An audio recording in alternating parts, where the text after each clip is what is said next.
நான் 3-4 ராஜாக்கள் ஒன்னா வந்து இவரை அடிக்க போறாங்க, ஜனத்தை புடுங்க போறாங்க. இவர் ஆண்டவர்கிட்ட போய் அழுகிறார். எங்களுக்கு ஆள் கிடையாது, எசப்பா எங்களுக்கு நீங்க தான், எங்களை காப்பாத்துங்க. எங்களை சுற்றியில் உள்ள ராஜாக்கள் யுத்தத்துக்கு வந்துட்டாங்க பட்டாளத்தோடு, நாங்க எங்கேயுமே போக முடியாது, எங்களுக்கு பலன் இல்லை, நீங்க தான் எங்களுக்கு உதவி செய்யணும்னு ஆண்டவர்கிட்ட அழுகிறார். முதல்ல சுத்திகரிப்புக்காக அழுதார், இரண்டாவது ஜெயத்துக்காக, யுத்தத்துல ஜெயம் பெறணும், காப்பாற்றப்படணும், உயிர் காப்பாற்றப்படணும், அதுக்காக ஆண்டவர்கிட்ட அழுது ஜெபம் பண்ணுகிறார். காலையில இருந்து சாயங்காலம் வரைக்கும் உபவாசம்.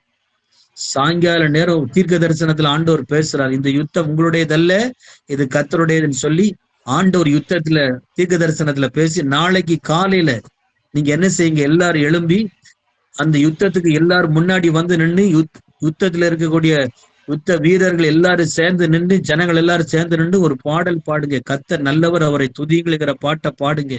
எல்லாரும் நீங்க பாடிக்கொண்டிருக்கிற நேரம் நான் உங்களுக்காக அற்புதம் செய்வேன். ஆமென், அல்லேலூயா.